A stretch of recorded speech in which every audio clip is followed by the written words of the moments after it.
to look at CT and how, technically we take the technology of taking the data and reconstructing the image and what it means actually to take the data. We ran out of time last lecture, so I posted up a MATLAB demo that you can play around with yourself to take a look at discrete sampling and also the discrete Fourier transform. It's called the DFT as opposed to the continuous Fourier transform. So when you have sampled data, so you have 512 points, you obtain a discrete Fourier transform from, say, the MATLAB code or whatever program you like to use, but we're going to use MATLAB mostly here. And that gives you a discrete output, and that gives you 512 point array output. And it's slightly different than the continuous Fourier transform, right? And so that demo shows what you get in MATLAB output for certain different inputs, like different rectangle functions, Gaussian function, etc. And you can play around with that code and change the width of the rectangle, change the number of samples across your field of view, etc. And for some guidance as to how to use that demo, I've posted up this YouTube link here. You can just copy and paste this. This is also in the modules, the link itself. So you can just click on it. And it's about, I think, 15 minutes or something of just noodling around in that MATLAB code. The code is also posted in the module. So my hope is that it'll give you a physical/visceral understanding of sampling functions and taking their discrete Fourier transform by just doing it, like just doing it for different functions, and you can see what the different outputs are. The other announcement is I'm going to post up the list of projects after we're done here. I'll put that online because we're coming up towards the time where you have to start thinking about what project to do. And so that'll be posted today after this lecture. And then we'll have teams of 2 and 3, I think, is how it's going to work out. And so those teams, if you don't have a partner, we'll make you a partner just through a random selection process.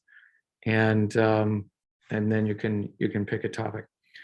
If there is something that particularly interests you about CT, or linear systems for that matter, and you want to do that topic, please feel free to write that up as a paragraph when you submit it, and I'll read through it and we'll make sure that it's on target. And if it is, well, you can do it, all right? So if there's something through the lectures that you really want to understand better, go back to a number of different textbooks and explain that to the class better.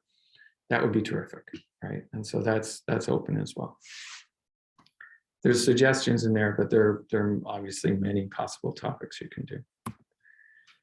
So today we're going to look at CT scanning.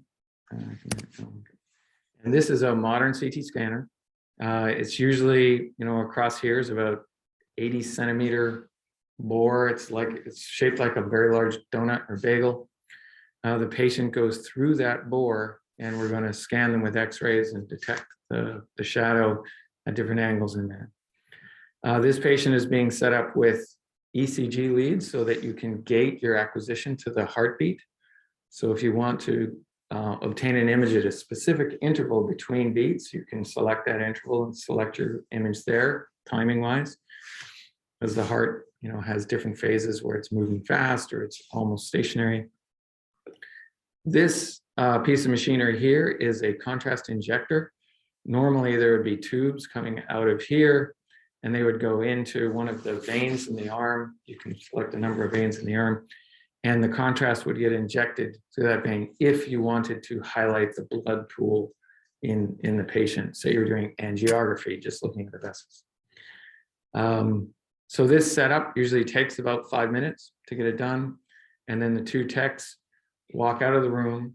There's an ECG here usually, and then they control the scanner from a control room outside the room because there's x-rays flying around in the room while you're scanning.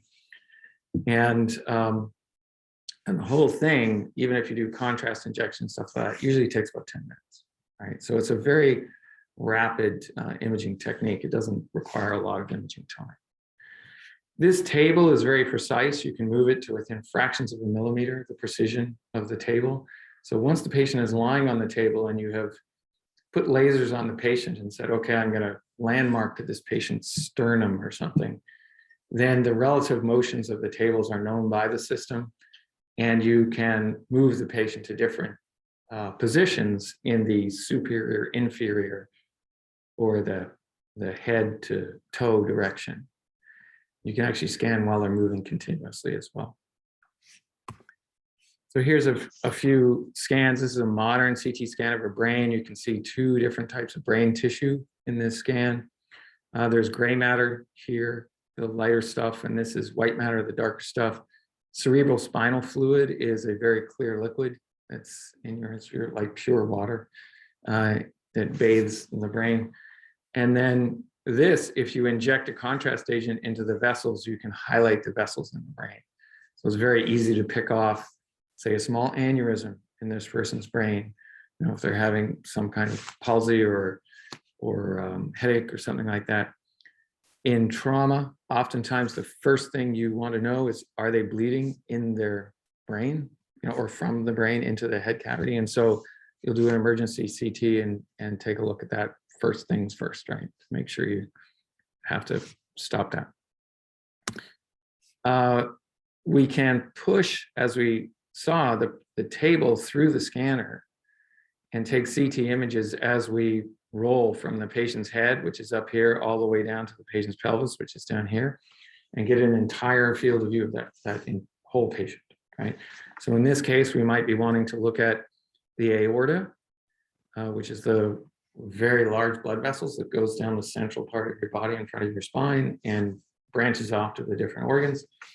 And so this entire thing can be taken in a couple of seconds now, right? Here's an image of a patient who actually has metallic implants in their hips. And so those metallic implants are blocking the X-ray path here. And so you get very different measurements when the X-rays are going through here as opposed to here, causing these metallic artifacts. But many manufacturers now have ways to get around those artifacts and produce artifact-free pictures. This is a set of 3 views through a human heart taken by a CT scanner. The simplest view is this one. Here's the chest wall. This is the anterior direction, or above the patient's chest. There's their sternum. We go down through the patient to their back, and this is their spine. And their aorta is here, and this is the left ventricle and the right ventricle. Right atrium, the left atrium's right here. This is a shot. If you just lay a person down and, like a magician has the saw and goes like this, that's an axial cut, right? So you just cut essentially perpendicular to the floor and you get this, and it's called an axial cut. It's through here. A sagittal cut is you cut right down the middle of the patient like that. And so you're looking sidelong, and this is what it looks like from the side. The chest is up here, the back is down here in the left ventricle. And then this is what it looks like if you cut a plane parallel to the floor, and that is called a coronal plane through the patient. So now we have the patient on the table, make a plane parallel to the floor, take the lid off and look, and this is looking down from the patient's chest towards their back. This is their liver and their heart. So the wonderful thing about computed tomography is the voxels that make up this 3-dimensional image are roughly the same dimension on each side. They're about 0.4 by 0.4 by 0.6 millimeters. Very tiny little dots, right? So it's a very high resolution representation in 3D that you can then subsequently cut at any arbitrary plane that you want to look at some specific feature. For instance, if you want to look all the way down the aorta, you can pick a plane or pick a curved surface that you cut away and look all the way down that object. And most CT scanners have some kind of advanced image display system at the back end that the radiologist and the technologist can manipulate the data to get these views that are required. The other thing you can do is just look at all of the 3D data at once by volume rendering it. And so in this picture, this is basically showing what the object looks like when the voxels themselves illuminate the space. Okay, so the vessels are bright here because they have contrast agent in them, and so the Hounsfield unit in the CT scan is high. That means that a lot of X-rays were attenuated. We'll see how this works out. Whereas this stuff here is myocardial tissue, which has a much lower Hounsfield unit, and so it's become transparent. In fact, we've set it to be transparent. You just say, well, if a Hounsfield unit doesn't achieve a certain value, just make it transparent. We can look right through it, right? And so now you can see a three-dimensional representation of this person's heart.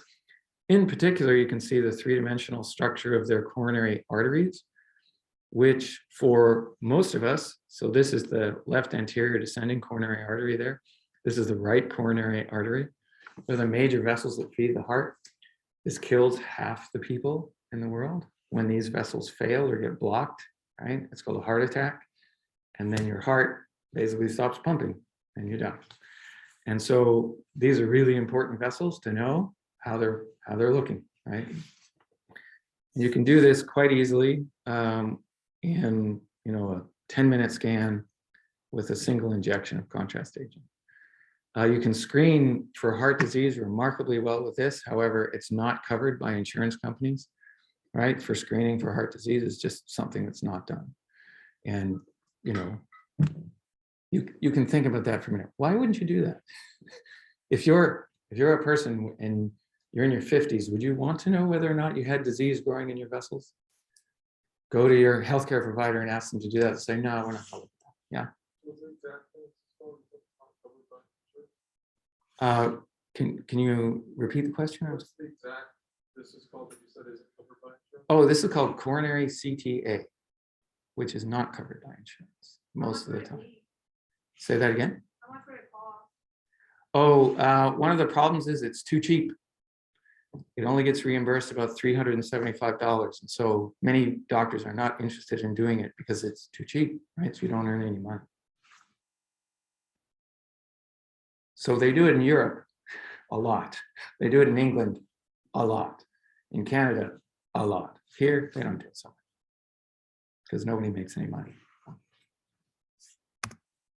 Okay, this is what it looks like when you cut a plane, a curved surface through a vessel, like the right coronary artery. So you can see all the way down that coronary artery. It takes some custom cutting, right? You have to become skilled at how to do that cutting. However, you can also just, in the two-dimensional view, make a slab and project through what is the brightest pixel in that slab, and you'll get a picture that looks like this, right? So that's much easier to do. But they're fantastic pictures. They look like, X-rays. If you leave the scanner on for the whole duration of the heartbeat, you can then make, say, 20 images across the R to R interval of the beating heart, and then play back those 20 images as a movie loop, right? As there's an MPEG file. We'll look at it on your phone. And this is what it looks like. This is the left ventricle here, right? And it's full of blood, and the blood has contrast in it, so it's very bright. This is the left atrium up here. And you can see it beats before the left ventricle beats. This is the aorta coming out of the left ventricle. This is the left atrial appendage, which is the cause of most strokes in people that have atrial fibrillation. And so this information is available as well. It's like dynamic functional information as to how the heart is beating. Normally, this is done with echocardiography in cardiology. However, you can do it with CT. However, in this country, it's never done, right? Nobody ever does this. In Europe, they do it. So how do you make a CT scan? Okay. Remember, we looked before at an X-ray source here, one detector here, and we can raster that source and detector across the patient and get a set of parallel projections through the patient, right, of attenuation of the X-rays. And the attenuation will be the sum of all of the attenuation that occurs as we go through the patient. This is the way the original CT scans were done by Godfrey Hounsfield. And the unfortunate thing about this is it takes forever. So to raster through and then click the angle and raster through again and click the angle, it takes 20 minutes to get your data, right? This is a schematic of Hounsfield's invention, which was CT scanning. And he used actually a source that had radioactive decay. So he used something that was shining gamma rays, right? And put it in a can and put a very small hole in the can. And so the gamma rays are shooting out of here, right? And then he has this detector. It's, you know, sodium iodide crystal that will flash if a gamma ray comes through it and gets absorbed. And so you can register a click if you get a hit, right? And so what he did was he set this thing up like this. Here's the objects on a table, and he pushed this through, this object through to get the different parallel line profiles through that object. This was continuously emitting, and this was continuously receiving, right? And so when there's a lot of stuff in the way, the number of clicks go down. When there's, air, the clicks are at the maximum. And I don't know if you guys have ever used a Geiger counter where you go at a radioactive source, and just the number of clicks tells you how much radiation is coming off there. And then he turned the object, like he would click this thing in the rotation angle by, say, a degree or maybe half a degree, and then do it again, and then rotate it half a degree, do it again, rotate it half a degree, do it again. It took 2 hours to get the first picture that he made. One of the reasons was because the intensity of radiation coming out of there was pretty low, and so he needed to leave it in each place for a little while to get the signal to noise. You can speed up that process by having a brighter radiation source, which is, say, X-rays, right? And we make an X-ray bulb that's brighter. And you can have simultaneous detection in this direction. And so you can raster through faster. You can average up those counts, right? And raster through faster. This was the second generation of CT scans that were built commercially, looked like this.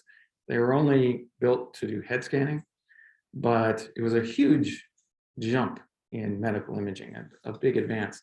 However, let's see what when it first came out, it was like 1,000 times slower, right? Than just a head film, a single X-ray head film. You got 100 times more radiation or more than a single head film. And it was going to cost the health system or the patient perhaps 1,000 times more than a head film when it looked like this, right? And this is back in the 70s. And so if you were asked to invest in this, right, as an imaging thing, you wouldn't do it. This looked ridiculous, right? Everything's going the wrong way, right? So luckily, there are people who believe in things and they just keep going, right? And we'll see where this goes. So then we get an even brighter X-ray source such that we can illuminate the entire field of view of the patient, and then have about 1,000 detectors along here. This is like an increase of 1,000 in speed, right?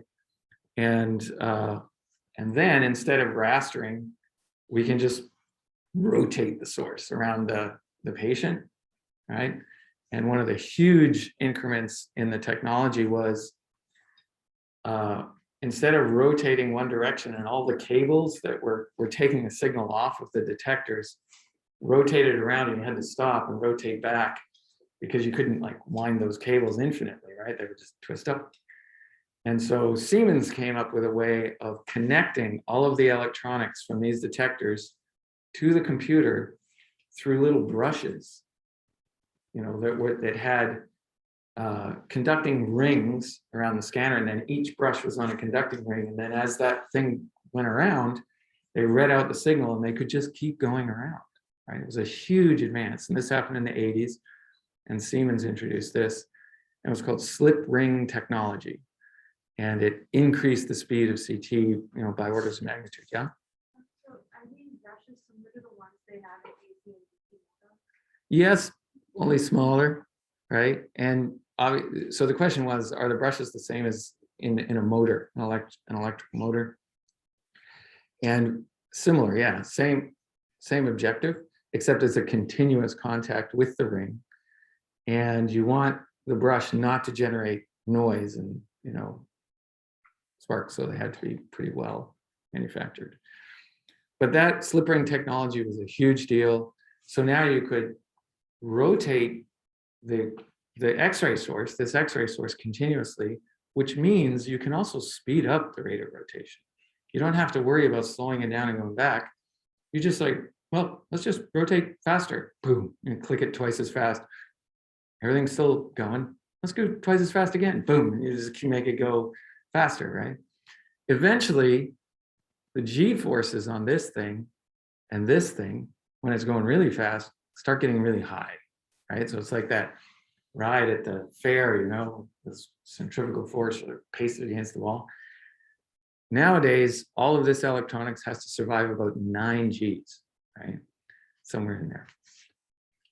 But they're going to go even faster soon. The next way to make it faster, once we have a source here and 1,000 detectors in this direction and we're rotating continuously, how do we make it faster?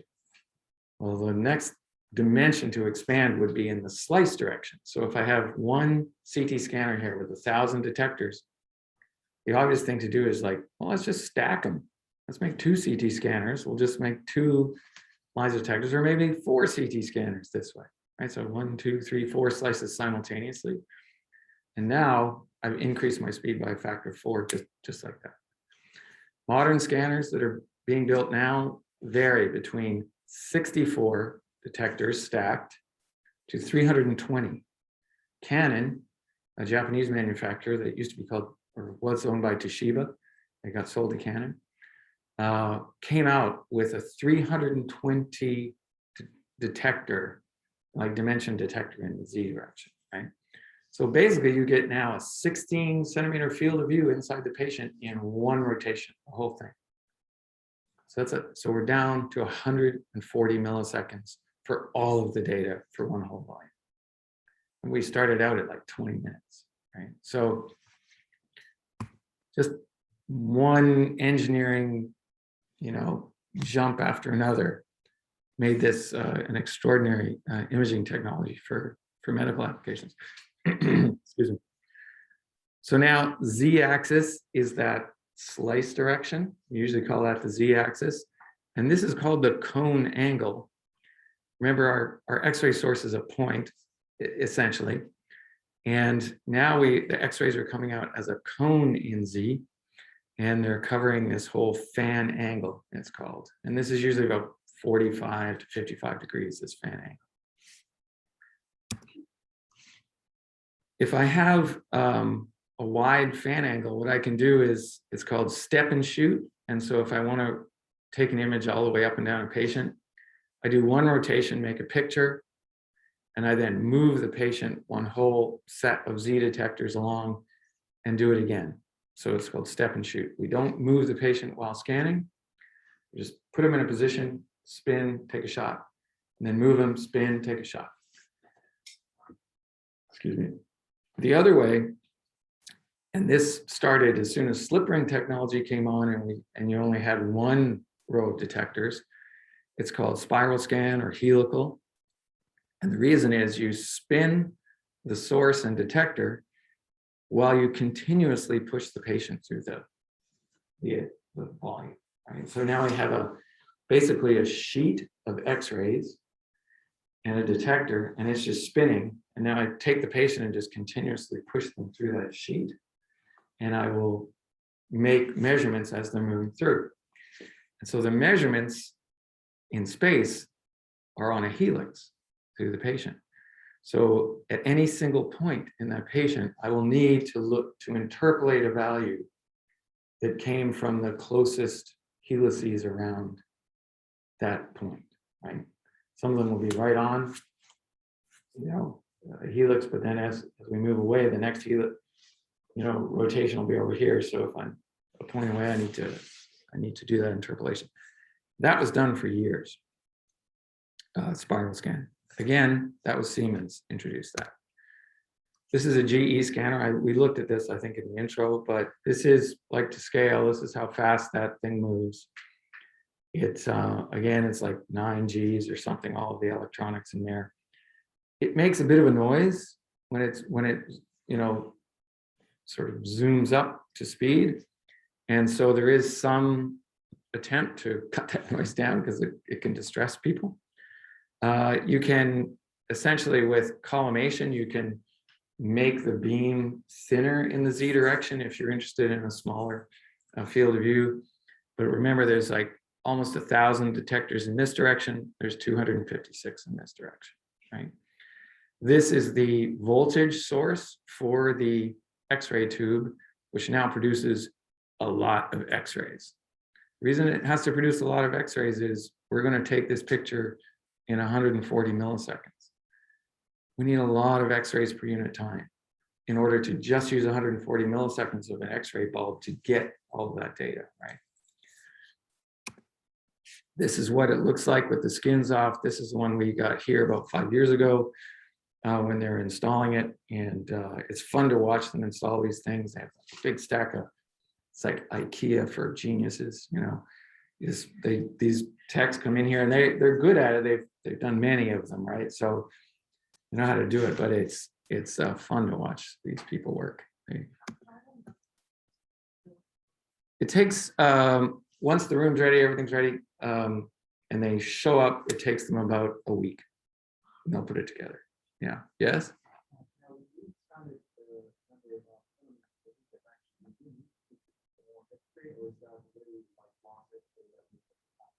That's a great question. The question is, if you have now 256 slices instead of, say, 4, do we need an X-ray tube that makes more X-rays? Yes. Right. Because basically, I need a fluence that's a much larger area, right? So we got to worry about putting fluence out in the Z direction as well. And so to heat the darn thing up, one of the issues is producing X-rays without burning out your target, right? And so there are all these different target materials we use. So I put here some YouTube links, and they're fun. You go look at them. They're basically different scanner models. Usually they're just engineers who've installed them with their phone, taking movies of the thing spinning up with the skins off, and it's great. It's quite entertaining. And then this movie we just saw, actually. So how do you make it go even faster? Siemens came up with this other neat idea, which is, here's my original CT scanner. I have a high fluence X-ray tube. I've got a really good detector here, and I have extra space in my gantry. So what do? Well, let's put another CT scanner at a right angle, right? So they put 2 CT scanners with 2 different tubes. You can see kind of the extension of this. Like, well, why not do 3 tubes and smaller detectors? 64 tubes and smaller detectors. You eventually just run out of space. But this is the major multi-tube type design that we see in the field. And so you have a main, this one's a little smaller, but it's essentially a full CT. You can do a couple of things. You can reduce your total acquisition time by a factor of 2, close, right? Because you don't need a full rotation to get all the data. Or you can use different energy X-rays. You can say use 140 kV, set this tube to 140 kV, set this tube to 70 kV, and then you will simultaneously take 2 different X-ray pictures, right, with different contrasts that are proportional to that energy. And so then now you have a 2-dimensional image. You can work in a higher dimensional space. And that's called multi-energy X-ray. Sometimes it's called dual energy X-ray. And here's a little demo from Siemens. I'm not sure why. Okay, here we go. that's how fast, that's sort of in real time, how fast that scanner works. I've been in this scanner, I've been scanned on it. This is under normal conditions, that's their normal scanner. But then when it goes into this turbo mode, they move the table through really quickly. The interesting thing to me is like, what's the physics of all of the organs sloshing around when you like shoot through the scanner? But they claim that they get all their acceleration done and all of the ring down time of things slopping around in your body would be done by the time you go through. I'm not sure it's true. I'd like to maybe get a bowl of Jello and scan it and see if it's like still jiggling when it's going through that thing. But it goes really fast. It's great. So Hounsfield, remember, did this in the 70s back here. So that's, you know, CT usage was 1 unit, and that was his unit. It grew over time, right? Because it became very useful in certain things, for instance, like bleeds in the head, things you just couldn't pick up on a plain film, right? Were starting to be picked up on CT. Deformation of soft tissue by cancer, things like that. Multi-slice basically comes much later. Here, this is where they did the slip ring technology and the helical. And so the growth rate of number of CT scans starts growing. I started in medical imaging at Hopkins right about here. And then Elliot Fishman had always the state-of-the-art CTs, helical CTs, and we were always amazed at how fast they could scan patients as we're going through here. And then towards the end of the millennium, they started making 4-slice scanners and 16-slice scanners. And then the 64-slice scanner, which came out somewhere around here, which GE produced, called the VCT, was the best-selling medical imaging product ever. Right? It just was so good. And you wanted this thing in your ER and you wanted it in your radiology department that they couldn't make them fast enough, right? And so it just took over, and you can see you now have adoption by 2007 or so like this, such that, I don't know where they get this estimate, this isn't in the textbook, but CT usage in the United States of 70 million scans a year, okay? Just think about that number for a second, 70 million, right? What's the population of the United States, like 350 million or something like that? So this is a large chunk of the population getting scanned every year. And it was pointed out by some epidemiological minded people. They said, you know what? This is now starting to be a significant source of radiation background for the population. We should look at this, right? Because if you do these CT scans on this many people, we now have a different radiation background in our population. And it's true, right? And so a lot of analysis was done to say, well, what would happen if you raise the background radiation level for, say, cancer rates and things like that? Turns out to be a ridiculously hard thing to predict, because very low-level radiation and the risk of low-level radiation is very hard to measure because you don't get many events. And so you have to have populations of millions in order to even detect a small signal in a signal of cancer, which is an enormous signal, right? A third of the people in the world die of cancer. And so you have this really big signal, and you're trying to find this little tiny one. So, but if you want to look at that literature, if somebody wants to do that for their project, I'd be perfectly happy for someone to look at it especially if you look at it from a hardcore statistics viewpoint, can you make, or what is the experiment to make a rational prediction of an increase, say a doubling the background radiation in cancer rates? Okay. Well, big splash in New York Times type of science about this, right? But in true studies, it's hard to say what it looks like. Okay, so you do not need to know this history of the generations of CT. We just went through it really quickly. The reason you don't need to know it is you were born about here, right? So all of this stuff is just, it's interesting for those of us who were alive during that time, but now it's not that interesting, right? It's just, how did we get here? This is where we are, and it's amazing. So, you know, from what you've seen, you know now the structure of a CT scan. This is the detector, and we looked at this when we were looking at sampling, but this is the Z direction, recall, here. and there's 256 detector elements in that direction. This is an anti-scatter grid that is put on top of the detector array. And what that does is if I have an X-ray coming from my source, it scatters off the sample and goes off at this angle, say. So it's coming down this way, scatters off the sample, and then shoots out this way, right? Let's pretend the anti-scatter grid is not there. I go and I go bing, and I get an event there on my detector. Where does the scanner think that event or that photon originated? It believes it originated at the source up here, right? So that's just wrong, right?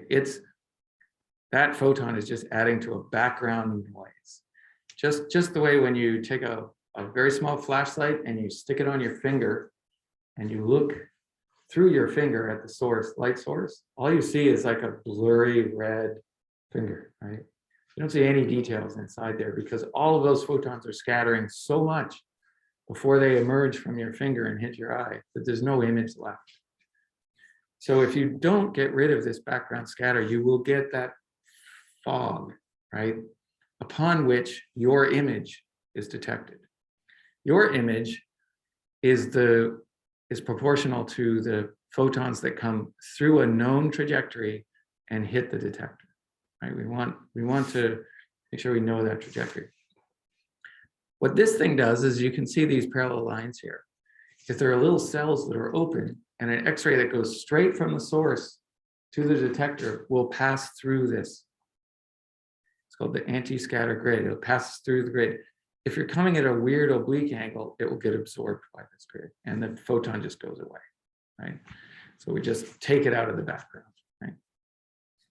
Obviously, there's efficiency issues with this. You want to make the sepia between the channels very, very thin because you don't want to take away a fraction of the photons that you're trying to make the picture with, right? So the design of these is pretty particular. And this is when you visit the GE factory, they have this demo here where they show, this is, that's gonna play, yeah. So you can see the angle, right? So here's an object. If we go to the end of the here, yeah. So here are the objects underneath, right? The grid, and then we come up and look through the grid, and you can see that at a specific angle, you can see the object very well right here. And then when you go off that angle, it disappears, right? It reappears as a ghost over here because of reflection, but photons in the X-ray range don't reflect off the inside of these things the way optical photons do, yeah? Is there ever enough X-ray energy that it causes like super of the filter, or is it just the beam never strong enough? The beam isn't strong enough really to heat up a piece of metal or something like that. The electron beam that hits the X-ray target is, I mean, it's hot, right? So though you guys did the problem set, right? They're traveling at a ridiculous speed. It's like orders of a tenth of the speed of light or something. They hit the target and that target gets very hot. When the X-rays come out, if you heated somebody up with an X-ray, that's not good. You know, that amount of dose is sort of Chernobyl style dose where you're looking in at the reactor, right? And basically you can, if you scan a person over and over and over, you can give them lesions on their skin, right? That machine is capable of doing that. And so you don't do that, right? That's absolutely correct. That is a radiation burn, which is essentially cell damage from the radiation itself ionizing, you know, molecules in your cells. So it's not actually, you wouldn't get hot. You don't feel any heat. In order to feel heat from an X-ray beam, I really don't know. Like, you could do that as a problem. It's like, what would be the, you know, the actual fluence of X-rays in order to heat up water 1 degree? You know, like, I don't know what the answer is. It's a good question. How much radiation would it take to alter the beam? Well, that also is a great question. So the question is, how much radiation does it take to alter the DNA of a cell? To alter it temporarily, probably not much, because you can ionize molecules, which will cause double strand breaks in DNA. What is good is the fact that inside your cell, you also have a whole bunch of mechanisms that repair DNA continuously, because we are bathed in radiation right now. So your dose, when you walk around San Diego, if you wear a hat and everything like that, your baseline dose is about 3 millisieverts per year, just walking around. If you have radon in your basement, it's going to be higher, right? Because most of the radiation, it comes out of the earth. A CT scan nowadays is usually between 1 to 10 millisieverts of radiation. And so it's sort of 1 background year of radiation. Now, that's not to say that that radiation will not cause effects on molecules and cells. It does, right? However, your body is continuously repairing itself, you know, as those things happen just from the natural background, right? If you didn't have that repair mechanism, we would all spiral off into strange cancers, right? All the time, because you would just, cells with DNA would just mess up and cause all sorts of problems. Yeah. You said that, like, obviously there's a lot of mechanism repairs with the radiation damage, but are there certain jobs that they like have to measure your lifetime exposure and after a certain? Oh, absolutely. So Yeah. is that logic stem from the fact that even though you have repair mechanisms, like have enough exposure, there's no way you're not gonna have. That's absolutely correct. So the question is, aren't there jobs in which you get orders of magnitude more radiation than the background?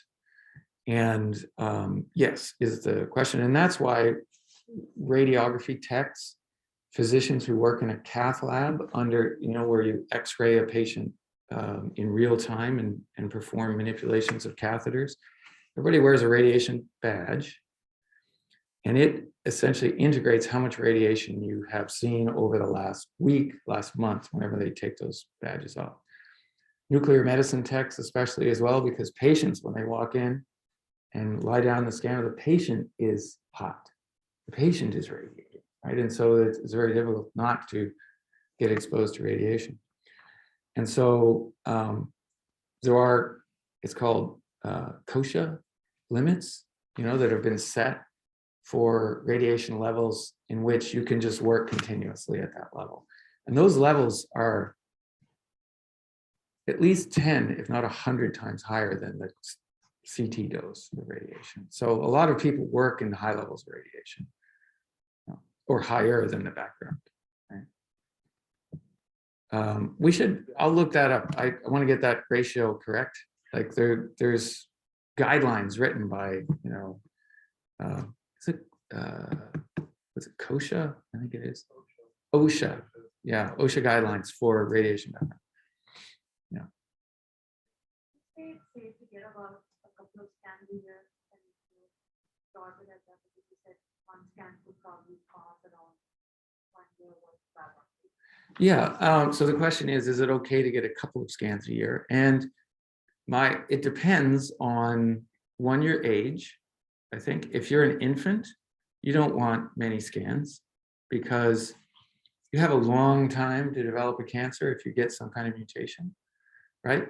If you're 68 and you've been in a car wreck, give me as many scans as you want. I really don't care, right? At that point, because I just want to know what's going on. I want to get fixed. The probability of me developing a cancer from that is extraordinarily low, right? Before I die from something else. So there's that sort of cost benefit analysis. And in some kids, even if they have a congenital heart disease or something that you really have to know precisely what's going on before you cut them open and do the surgery, they'll choose to have a scan. And for good reason, because they don't want to be surprised when they get in there, right? So, you know, it depends. Ideally, for pediatric stuff, you have engineers who are really good at making MR scans that are adequate, because you're only irradiated with radio frequency energy in MR. That does not ionize any kind of molecule, right? It heats you up like an oven, but it doesn't ionize them. So, yeah, but this is a really good topic. When I was in MR, one of the reasons I wasn't that interested in CT, actually, I thought, well, we can do this without radiation. And back then, CT doses, when you scan people with this helical method, when you slowly push them through, the CT doses were a factor of 20 more than they are now, right? So dose was an issue, in my opinion, back then, right? However, now that everything's done so quickly and engineers were made to sit up and work harder, CT doses dropped. And to be perfectly honest, the reason they didn't drop for years was people were kind of lazy, and they basically didn't think it was a big deal. Like the radiation doses were still so below the OSHA limits and stuff that this is just low dose. And then the epidemiological studies saying, oh no, this is a significant dose in society. That happened about 12 years ago. And it came out in the New York Times and the Atlantic and all that stuff. And then engineers were forced to go in and say, no, we got to reduce the dose.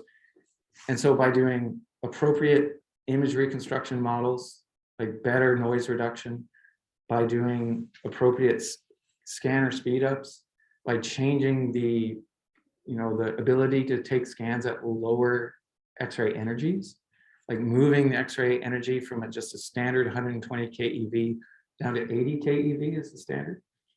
Doses went down by an order of magnitude. You're like, well, what on earth took this long to make that happen, right? And it was basically laziness. The pictures were beautiful, everybody loves them. But now the pictures are really good.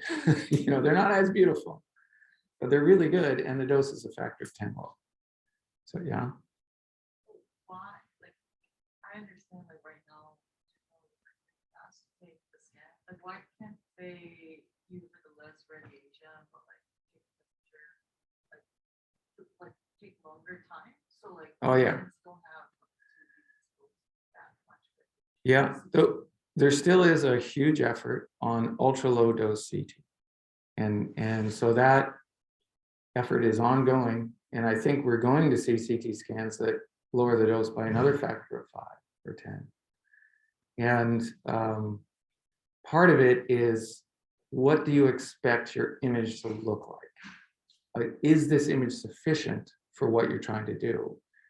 And for instance, if you're going to scan a lot of people, and they're not that old, say 50-year-old smokers, and you want to look for, pulmonary or lesions in their lungs with a screening technique. And screening techniques means you're asymptomatic, you're not sick, but we're going to put you in the scanner anyway and see if there's something in there. You have to do that to a lot of people to find some people that need therapy, right? So under those conditions, you want an ultra low dose CT imaging technique, and they have those. They're down to 0.1 millisieverts versus 1 millisievert for those. And so essentially it's just what kind of picture is required, can you achieve it with many fewer X-rays? And so that's been an ongoing concern. And the NIH funded 5 years ago or 8 years ago 4 different centers that was their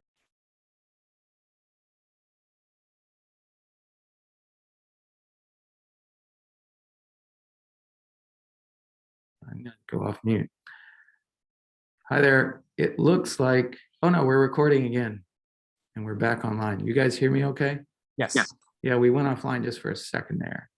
Okay, so I'm going to share my screen again. Okay, you good? Can you see the screen? Yes. Okay, great. All right, we gotta move on because these are all fantastic questions. And if you want to look at that as a topic, like for your project, it's like, can you do ultra low dose CT? Can I do CT in 0.01 millisieverts, right?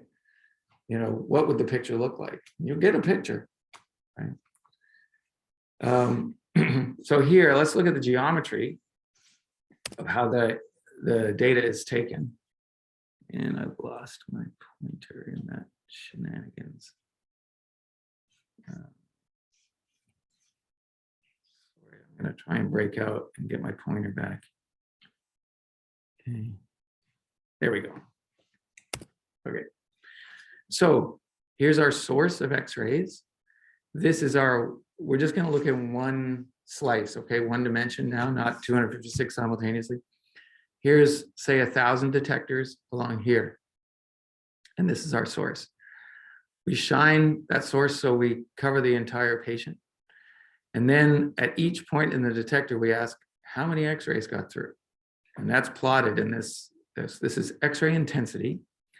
And this is detector number on the x-axis here. So starting with detector 1, going to detector 1,000 here. If an X-ray comes from the source, goes through the patient's sternum, and there's a really large bone here, and goes through the patient's spine, there's a bunch of bones right here, I expect to see very few X-rays get through. And so the number I measure in terms of X-ray intensity is low. And let's say this measurement is occurring over 250 microseconds. Right? So it's really quick. Because remember, this thing's rotating around the patient, and so I'm taking picture, right? So each one of these measurements is taken over a very short period of time, maybe 500 microseconds. When I look at an X-ray that's coming through the patient and hitting this detector, right here, when I look through here, this is lung, which is essentially air. So that's not going to essentially absorb many X-rays. However, the chest and the back wall will. And so here's the X-ray intensity I measure. It's higher than in the bone. If I look outside the patient entirely, let's say detector 1,000, I see unattenuated X-rays other than those that are attenuated by air, and air really doesn't attenuate very well, right? And so this is the full number of X-rays coming out of the source at that location. Okay, so that's the shadow at that angle of our patient. Right? Rotate around and let's look at what it looks like here. Look at the central beam now goes through the chest, the heart, lung, back here. And so now instead of this really low count, I get a higher count. Which is getting the low count? It's whatever is going through the spine usually, right? So it's out here. It's this detector, which is here, right?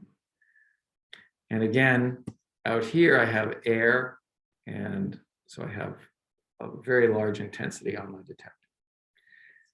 One of the issues about CTs is their dynamic range between here, like unimpeded X-rays, and here, those that are attenuated a lot, that dynamic range is very high in this experiment. And so encoding it, getting all your amplification working correctly is one of the engineering tricks.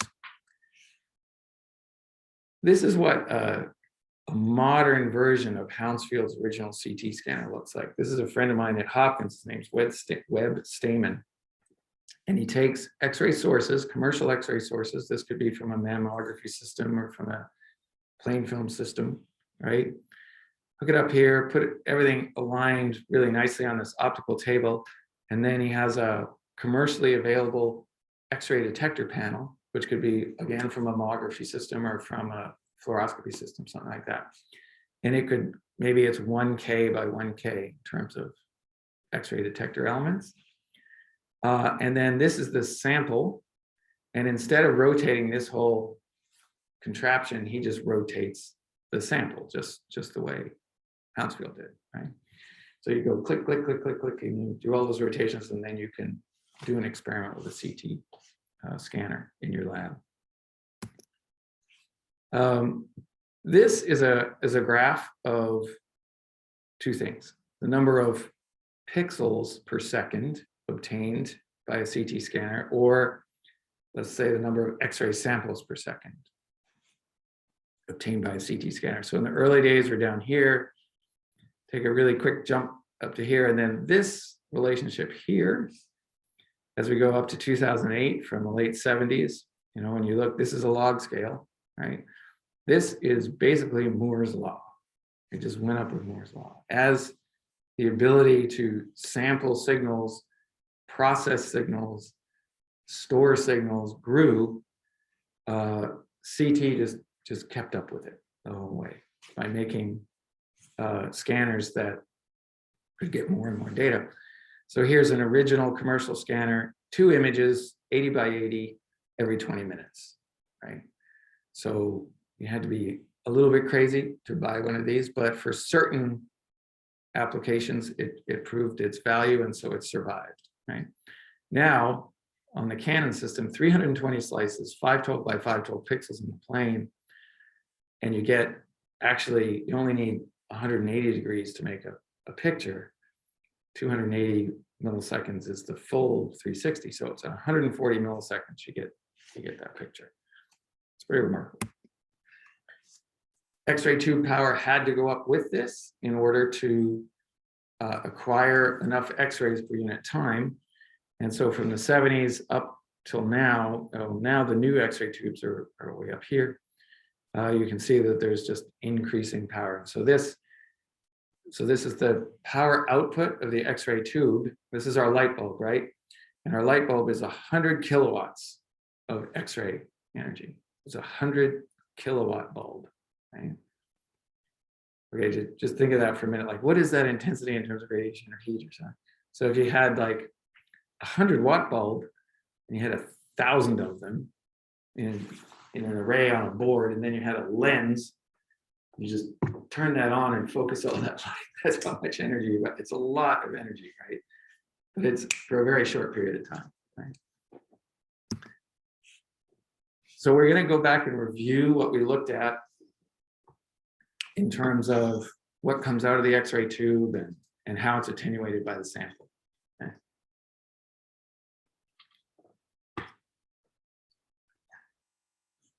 All right. So recall we had an X-ray spectrum, and most of the X-rays here came from bremsstrahlung, or that breaking energy of the electron. And if we set the voltage between the cathode and the anode in our tube to 100 kilovolts, the maximum energy of a photon coming out of there is 100 keV, and it would just keep going up to here if the X-rays did not get filtered. The X-rays at the lower energy, recall, get filtered by a few things: the glass housing, the metal in the target itself, and then we put a filter in front of it to try and get rid of all the low energy X-rays. But what I wanted to say, or with this slide is saying, is that the intensity is the thing we're going to measure at the detector, okay? And the intensity is proportional to the energy of the photon times whatever the spectrum is, right? So we have this weighting, this is S of E prime, times E prime, you integrate that whole thing, and that would give you the intensity coming out of that tube, okay? How is it attenuated? This is review again. If we have a flux of X-rays that are hitting our sample, as they go through the sample, and we're not going to get more X-rays coming out the back end, right? We're not stimulating some kind of emission of X-rays. The only thing that happens is they get attenuated by the sample. So we have fewer X-rays out here. And the simple model for how you model how many come out, you take the number in, multiply it by an attenuation factor that is proportional to something about the sample, which is usually the electron density of the sample. So that's the attenuation, linear attenuation coefficient, times the distance that it's traveled, right? So if we double the distance, this goes into the exponential, and we go down in exponential decay. And if we remember this graph, if 20% of the photons, of the X-ray photons, are attenuated by this thickness, and I have the same thickness, 20% again, 20% again, we just get a nice representation of that attenuation. This is the number of photons coming out of our source. This is the number that we measure at any thickness through the sample. I'm not going to pause on this, but this in the book, it's worth reading through these equations, this chunk of the book. If you don't like pictorial demonstrations, Jerry gets to the point where he has this very simple first order differential equation, which is the differential equation that comes up first in your DiffEQ class, like when you take it in second year, right? And it's just the same as the cooling of a beer in a room or something like that. It's whereas the rate of change in temperature is linearly proportional to the difference in the temperature, right? So you get this solution. Okay. However, we don't have a homogeneous substance that this X-ray is going through. It is a continuously changing substance because it's a patient, right? And so we need to look at the integration of the linear attenuation coefficients as we pass through that patient. So if mu of x, where x is the pathway through the patient, is a continuous function, we can just model the attenuation with this, right? It's just that that's the amount of attenuation that's going to occur. This number gets bigger, I get more attenuation through that small delta x. So if we look at it in terms of, this is the intensity of the X-rays coming out of our X-ray tube. It hasn't hit the patient yet. And then after it goes, let's call zero, the origin at the tube, down to a depth of x through the patient, right?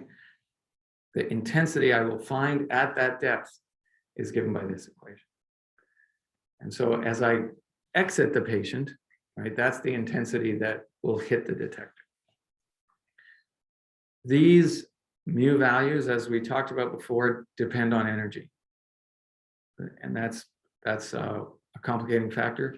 Also, the beam, all of the photons that we're talking about are not the same energy, right? So there will be some low energy photons and some high energy photons going through the patient. The low energy ones will attenuate more quickly. The high energy ones will tend to go farther. That's also a complicating factor. And so this is the true equation when you take into account the fact that mu is dependent on energy, right? So you have to integrate across all the energies you have. And your beam is dependent on energy. And so this is the energy. However, you should understand that this is what is actually happening, but this is not what we're going to use to make a picture with a simple reconstruction. We're going to make a couple of assumptions. Actually, we're going to make one big assumption, and that is that this spectrum, we're just going to model it as the average energy in that spectrum.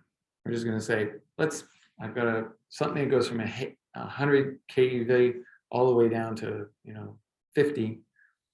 I'm going to model my picture with something right in the middle, right? And so we'll use that mu value, and we'll model it that way. This does lead to some image artifacts under certain conditions, but under many conditions, you get a perfectly fine picture. Reconstructing with taking all of this into account takes a long time. You have to do a very large simulation to make that happen.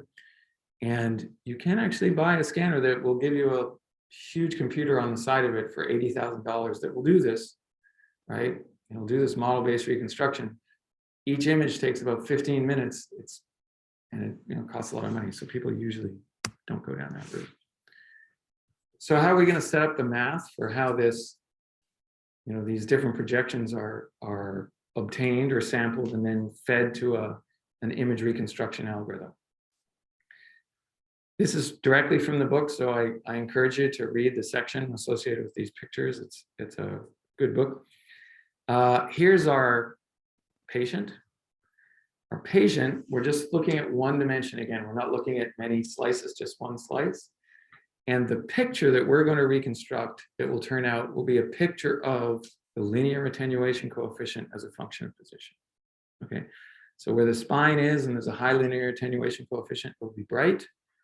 Where there's air and there's a very low linear attenuation coefficient, the image will be dark. Okay, so that's the picture that we're going to try and make. And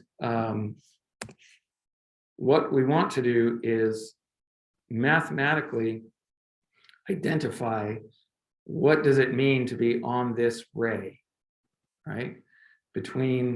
So our source is up here, but remember, we're going to look at this when we do the reconstruction. We're going to resort the data to make it quote unquote ideal in that we have parallel rays.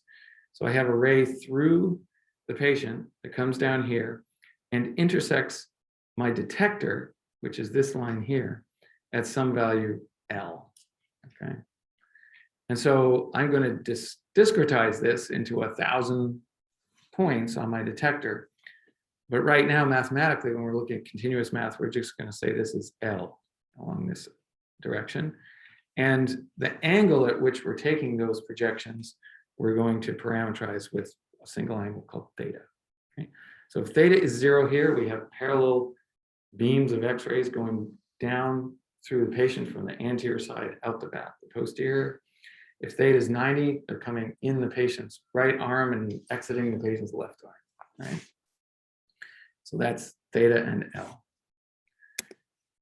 This is a representation of that line, capital L of theta, right, when I set those parameters. And it's all of the points X, Y in the plane such that this is true, right? And so this is just an implicit version of a line in the plane. Okay? If you like Y equals mx plus b as your lines, you can restructure this to be that if you want, right? But implicitly, this is what X and Y, all the X and Y points, when this is true, are lying inside this dark line here. Okay, so that's how we're going to look at that. So that has essentially this function here shows what that projection is. So we're going to integrate along that line. And what we were going to integrate is how much attenuation is occurring as the X-rays pass along that line to the patient. That's the critical thing. If there's a lot of X-ray occluders in there, obviously we're getting a lot of attenuation. If there's not, we're not getting a lot of attenuation.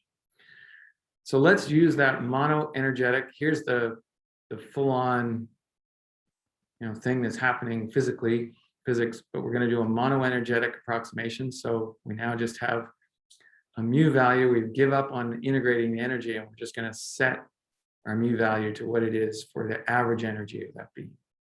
So it makes life a lot easier. We just use this. I naught is the intensity of X-rays coming out of the tube. So as the beam is going to enter the patient, I naught is whatever the intensity of the X-rays is just before it hits the patient. ID is the intensity that hits the detector. And so that could be also everything's perfect geometrically, the intensity that comes out of the back of the patient, okay? And this is what happens inside the patient. You integrate all of the attenuation that occurs along your path. So if we look at the ratio of the number of photons, since we have monoenergetic assumption here, we can just start calling them numbers of photons, right? Because they all have the same energy. So the number of photons that hit our detector divided by the number of photons that came out of the source, that's a fraction. Okay, and that fraction will always be less than 1 because we're not producing X-rays in this patient. Right? So if I take that ratio and then take the log of that ratio, that basically is a function called the projection of the object. It's the logged projection of the object. And here's its formula, right? So when I take the log, I just get rid of the exponent. This is the natural log, right? Then this function actually turns out to be just the sum of those mu values. Well, this is starting to look really promising, right? So now I have a function by taking my data, normalizing it to what I know to be the brightness coming out of the source. I now get numbers that are just proportional to that integral, the sum of all the mu values on that line. That's pretty cool, right? So now you can all sort of visualize, oh, I'm going to be able to make a picture from this, right? Because it's just basically a sum of all of those mu values.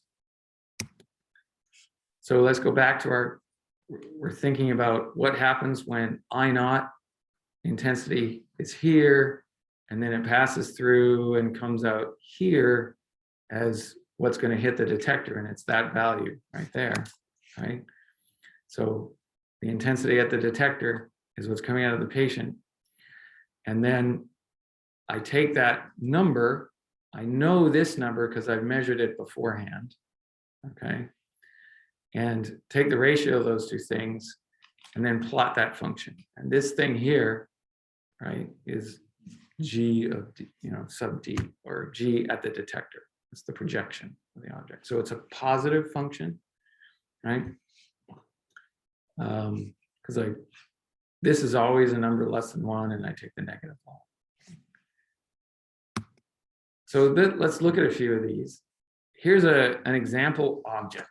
Okay, so this object,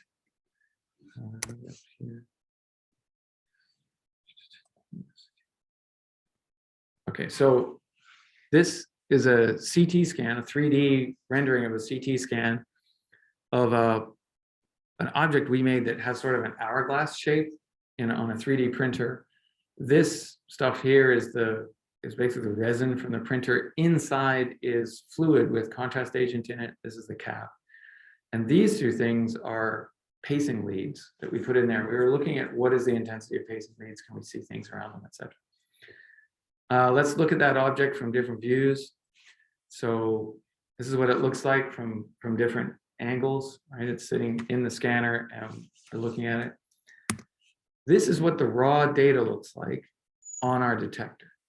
So now let's get our coordinates. This is Z. So we're seeing 256 slices here. We're projecting, it's like we're sitting at the source and we're projecting through and seeing what hits our detector, right? So here, a lot of photons are hitting the detector. Here, where it's really dark, not too many, because this lead is made of metal and it's attenuating a lot of photons. Yeah?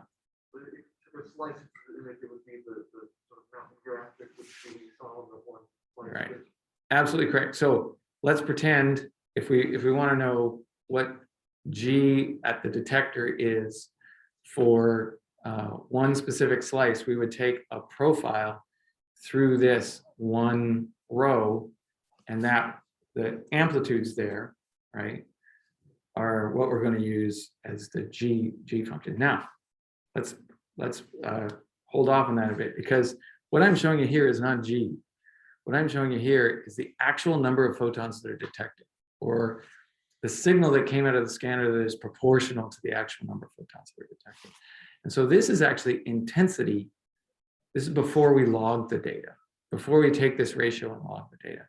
So the intensity is low here, right? And so this ID will be a low number compared to I naught, right? And we'll get a bright signal when we take the negative log, right? I should have done that with this data. I did not, but I have some data that's logged, and I'll show it to you on the next slide. So this is what all of those views, when you look at them, look like, right?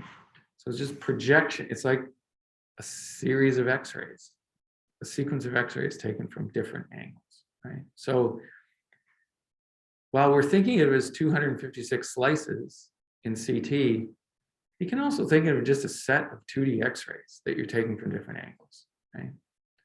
More generally. We won't go there. We're gonna stick to the fact that we're gonna look and see how would you reconstruct using, say, one row of this data using a 2D CT reconstruction. So is it clear what this data is to everybody? Right? We've got the detector. There's low values where the X-rays get attenuated, high values where they don't. The reason they're lower out here is a thing called the bow tie filter, which reduces the X-ray fluence off to the side of the object. We'll go into that in some more detail, but that's why it looks like there's a window of values here. This is what this is in a human now, and we've taken data. We've divided the data by the intensity from the beam, and we've taken the negative log and we're plotting that. So now we see where a lot of photons get through, we see a low number. where we have high attenuation, we see a high number. Okay. And this is called the quote unquote logged data. To get this data, you have to know a few things about the scanner. You have to do a normalization to the different gains of every detector in that array, et cetera, to get this data accurately. So usually you're dependent on the manufacturer to give you information to take this data out, or you send it to them and they send you this back, right? Is often how that occurs. But you can see this is a human. This is the heart, lung, right? As you can see structure in the spine. And then this is a kind of an interesting angle here, because see how it gets all sort of hashy and noisy there? Well, we're at an angle, a projection angle through the patient where we have to go a very long way through a lot of tissue to get out. And so here we're getting down to an extremely low number of photons actually getting out. And so in some of those detector elements, you might get 2 or 3 photons, right? This is kind of where you get your limit for reducing dose for patients. If 50% of your detectors have no photons in them, then it becomes very difficult to reconstruct the picture and you get very strange noise properties. So that's why you can go so far just by turning the intensity of your beam down, but eventually you don't have enough photons on the backside to make the picture. And you can see here that that's happening already at this point. Okay. So what we get are a set of these functions, these projections for different L, which is position along the detector, and different theta, which is different angles of projection. So we're going to discretely, we're going to run through about 1,000 values of theta, and we have about 1,000 values of L because we have about 1,000 detectors. And so that is our raw data, right? It's 1,000 by 1,000 array, and it's this thing. And we're going to take that and turn it into this thing, which is the linear attenuation coefficient as a function of position in the sample. So that's our job in CT reconstruction, is going from this raw data, right, to this. And there's a number of ways to do it, and we'll look at them in more detail next time. I have 1 minute. I'm going to just do one thing while we have a minute because it's interesting to think about. Most of the algorithms we're going to talk about to do this reconstruction assume that the data is taken as parallel beams. And so when you put the data together in that data matrix, GL theta, you often line it up such that you have parallel beams through the object, and then theta changes and you have parallel beams at that theta. In fact, when we wrote down GL theta, it kind of assumed that that's what was going on, right? And so you can organize your data this way. Here's my detector position and this is angle, and I'll just have a set of data. It'll be a rectangular matrix of data, and that's called a sinogram. However, in the modern scanner, you have a source and it shoots out beams at different angles. So we have a whole sequence of angles in one view. So if I look at L along here, we call it something else, but let's just call it L at each detector element. When I make a measurement, it's associated with a whole set of angles, right? So, you know, these ones are lagging, these ones are ahead. This one is right at 90 degrees, lagging ahead, right? So I fill up my GL theta with angular samples like this. If I get enough of them and I just span them across, then I can use interpolation just to grab parallel samples and use that to make a reconstruction. You have to run off the edges a little bit because you have to fill in these corners, right? So you have to take a bit of extra data in order to fill out a whole rectangle. But that's parallel beam versus fan beam. And then some of the projects show us what the difference is, you know, numerically and spatial resolution wise, et cetera, between parallel and fan beam. And we'll stop there and start it up next time.